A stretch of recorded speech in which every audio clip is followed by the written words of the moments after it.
Resumo da obra: 1984 de George Orwell. O romance 1984, escrito por George Orwell e publicado em 1949, é uma das obras mais impactantes e perturbadoras do século XX. Ele apresenta uma distopia política que projeta os temores do autor em relação ao totalitarismo, à manipulação da verdade, ao controle social e à destruição da individualidade humana. Orwell, cujo verdadeiro nome era Eric Arthur Blair, viveu intensamente as experiências políticas da primeira metade do século, incluindo a ascensão dos regimes totalitários na Alemanha nazista e na União Soviética stalinista, bem como os efeitos da Segunda Guerra Mundial. Essas vivências forneceram a matéria-prima ideológica e filosófica que resultou em 1984. Trata-se de uma obra que, mais do que uma ficção futurista, funciona como uma advertência eterna sobre os riscos de qualquer sociedade que permita a supressão das liberdades individuais, em nome de um suposto bem coletivo absoluto. A narrativa se passa em Londres, capital da superpotência chamada Oceânia,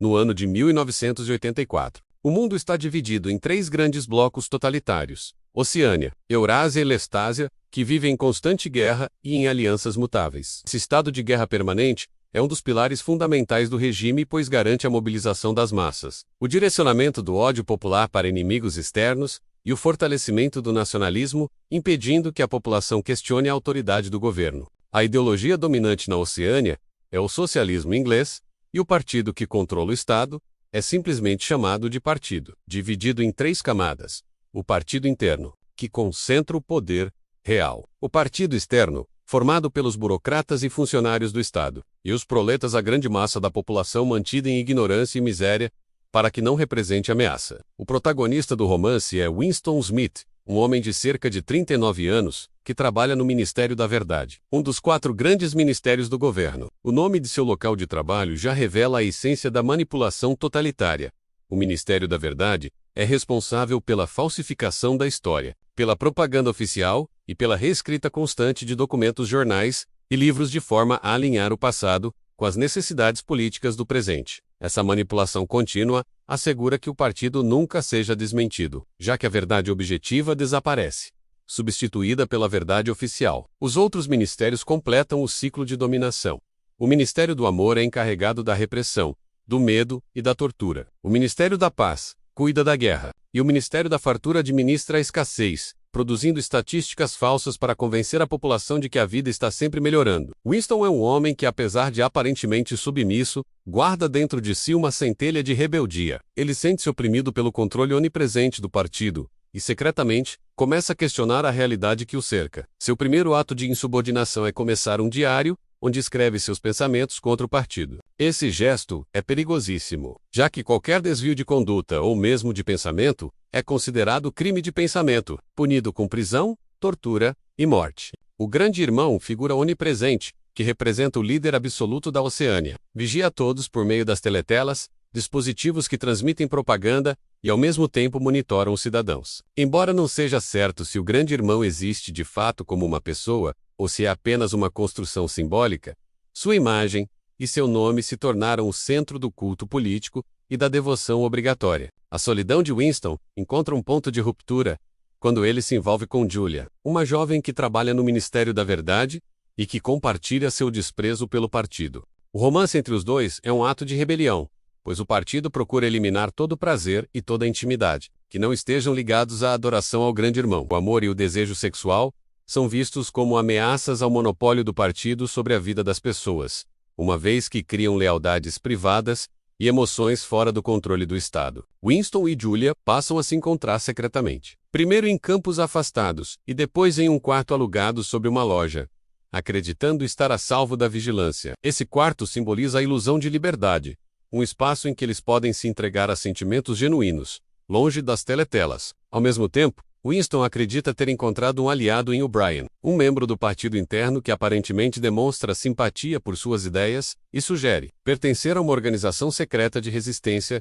chamada Fraternidade, liderada por Emanuel Goldstein, o inimigo número 1 do regime. Goldstein é uma figura quase mítica, descrito como traidor, conspirador e responsável por todos os males da sociedade, mas sua existência real é incerta. Ele funciona como bode expiatório do sistema, alguém contra quem o ódio das massas pode ser direcionado diariamente. especialmente durante o ritual dos 2 minutos de ódio. Quando Winston tem acesso ao suposto livro de Goldstein, recebe uma análise teórica sobre os mecanismos de controle do partido, incluindo a manipulação da guerra, da história e da linguagem. A linguagem, aliás, é um dos elementos centrais da opressão em 1984. O partido promove a novilíngua, um idioma artificial cujo objetivo é reduzir o vocabulário e limitar a capacidade de pensamento crítico. Se uma ideia não pode ser expressa em palavras, ela gradualmente deixa de existir. Assim, a novilíngua funciona como instrumento de destruição da própria possibilidade de contestação intelectual. Outro conceito crucial é o da duplo pensar, a habilidade de aceitar simultaneamente duas ideias contraditórias como verdadeiras. Esse mecanismo permite ao partido manipular a realidade e exigir dos cidadãos uma obediência absoluta, mesmo diante de absurdos evidentes. A frase emblemática 2 mais 2 é igual a 5 ilustra esse poder de moldar a mente. Não importa a lógica ou os fatos, importa apenas o que o partido afirma. No entanto, a rebeldia de Winston e Julia é uma ilusão passageira. O Brian revela-se não um aliado, mas um agente leal do partido, cuja função era justamente identificar e eliminar opositores. Winston e Julia são presos e levados ao Ministério do Amor, onde passam por torturas físicas e psicológicas brutais. O Brian se torna o inquisidor de Winston, submetendo-o a sessões de lavagem cerebral, destinadas a destruir sua autonomia intelectual. A tortura mais cruel acontece no chamado Quarto 101, onde cada prisioneiro enfrenta seu pior medo. Para Winston, o pavor é de ratos, e o partido usa esse terror para quebrar sua resistência final. Sob pressão insuportável, Winston acaba traindo Julia, suplicando que a dor seja infligida a ela, em vez de nele. Esse é o triunfo absoluto do partido. Destruir não apenas a ação, mas a própria essência emocional do indivíduo, eliminando a capacidade de amar ou de resistir. A etapa final da tragédia ocorre após a reeducação de Winston. Ele é libertado, mas já não é o mesmo homem. Sua rebelião, seu amor por Julia e sua crença na verdade foram aniquilados. Ele passa a viver em resignação, frequentando cafés, bebendo gin e assistindo às notícias da guerra com indiferença. Quando encontra Julia novamente, percebe que ambos se traíram e já não sentem nada um pelo outro. O partido venceu ao substituir o amor humano pelo amor exclusivo ao grande irmão. O romance termina de forma sombria, com Winston finalmente amando o grande irmão, não por convicção, mas como produto da destruição completa de sua individualidade. O impacto de 1984 está não apenas em sua trama, mas na densidade de seus conceitos. Orwell não cria apenas uma história de opressão política. Ele constrói um sistema filosófico e social completo, que reflete as mais perigosas tendências da modernidade: a vigilância total, a manipulação da linguagem, a falsificação da história e o controle das emoções são elementos que dialogam diretamente com experiências reais do século XX, como os expurgos stalinistas, a propaganda nazista, o culto à personalidade de líderes totalitários e as guerras que serviam mais a interesses políticos do que a defesa real das populações. Contudo, a força da obra reside em sua atemporalidade. Mesmo após o fim dos regimes que inspiraram Orwell, seus alertas continuam relevantes, em um mundo marcado por tecnologias de vigilância fake, nos manipulação de dados e ameaças às liberdades civis. O Big Brother se tornou o símbolo universal da vigilância estatal e da erosão da privacidade. O termo orwelliano passou a designar qualquer situação em que governos ou instituições tentam controlar a verdade e a consciência individual. O conceito de duplo pensar explica, de maneira assustadoramente atual, como sociedades podem aceitar discursos contraditórios de líderes políticos, sem questionar sua coerência. A novilíngua se reflete em discursos simplificados, em eufemismos que escondem a violência da realidade, em formas de censura disfarçadas de correção. Assim, 1984 transcende sua época, e continua sendo lido como um manual de advertência, não apenas como literatura, mas como instrumento de reflexão política e ética. O estilo de Orwell contribui para a força do romance. A escrita é clara, direta e sem floreios, refletindo o espírito jornalístico do autor. A ambientação é opressiva, cinzenta, marcada por pobreza, prédios em ruínas e alimentos insípidos, reforçando a sensação de decadência e estagnação. O clima psicológico é de constante vigilância e medo, tornando quase palpável o peso da opressão. Cada detalhe contribui para a verossimilhança da distopia, criando a sensação de que o mundo descrito não está distante, mas pode emergir de nossa própria realidade. O personagem Winston Smith, por sua vez, é o arquétipo do homem comum, não um herói grandioso, mas um indivíduo com fragilidades, contradições e desejos simples de verdade e amor. Sua derrota final é ainda mais devastadora, justamente porque não se trata da queda de um herói extraordinário, mas da aniquilação de alguém comum, que poderia representar qualquer cidadão.